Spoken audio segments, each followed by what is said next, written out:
Hello and welcome to Women's Football Talk. Today we're going to be looking at the big match that is in the international friendly window between England and the United States. That takes place on Saturday from Wembley Stadium.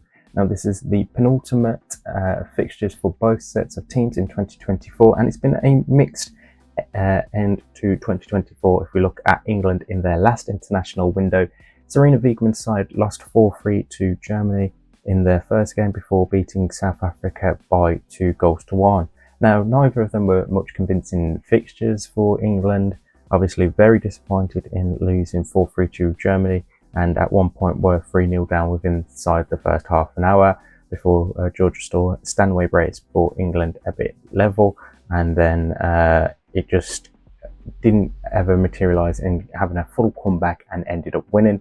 And then in the game against South Africa, they won 2-1, Leah Williamson and Grace Clinton scoring the goals before Temba Katlani scored for South Africa. So it hasn't been the best of the ends of 2024 for England. Contrast that to how the United States did in their October window, beating Iceland by 3-1, beating Argentina by 3-0. So Emma Hayes' side have had a much better last international window before this one. So it's going to be interesting to see how this one plays out. For both sides, there have been some changes to their usual international rosters. England will be without Maya Letizier for this first game after she was in concussion protocol, and Lotta Wubben-Moy has been called up to replace her. There's also first senior call-ups for Ruby Mays and Laura Blinkilde-Brown, who have impressed at their respective clubs this season. And for the United States, it is a fairly young squad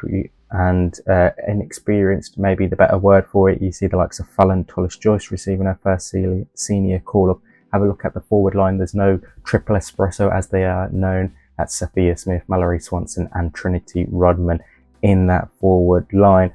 Lily Johannes is in the midfield after she fully committed to representing the United States after she had a choice between the US and the Netherlands. So it's going to be an interesting game between the two sides. Obviously, for Emma Hayes, it's all the special comeback of coming home to England after being so successful at Chelsea. And then this past summer, she's had a lot of success with the United States, leading them to gold medal at the Paris Olympics. And then for England, they're wanting to face another top opponent as they get prepared for Euro 2025 in Switzerland next summer. So this game is going to have a lot of fascination looking towards it, despite it only being a friendly match between the two sides. If we look into it a little bit more, obviously I would say the United States have that slight edge in favouritism because of their recent form and how well they've been doing, where England obviously haven't been playing as well as Sarina Wiegman would be hoping they would have done, and obviously it's not been all too well for them. The two sides met in a friendly back in 2022 with England winning that game 2-1. So they have a slight advantage in terms of recent matchups, but that was obviously 2 years ago now. So obviously you can't take a lot of that into consideration in what was one of Sarina Wiegman's first games in charge at the time. So it's going to be a very interesting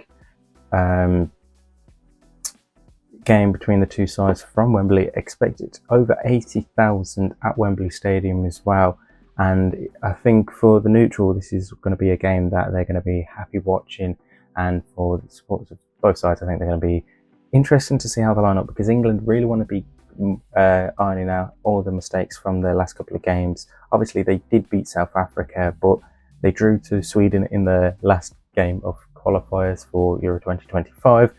They lost to Germany as well, so things haven't been all rosy for them, despite obviously automatically qualifying for Euro 2025. And then the United States, they've got a lot of happiness in terms of obviously 2024, they've won the gold medal. Emma Hayes' era has looked really well. So this set of games for them in this European tour that they've got is mainly about probably seeing how some of the young players can do, how well they can adapt, and what are their plans for the future. Obviously gearing up for the World Cup in 2027 after they've obviously done qualifying for it. So there's some definitely interesting things to look forward to there. And In this international window, US goalkeeper Alyssa Naeher has announced that she will be retiring from international football. So these next 2 games for her will be her last representing the United States. So it's going to be obviously quite emotional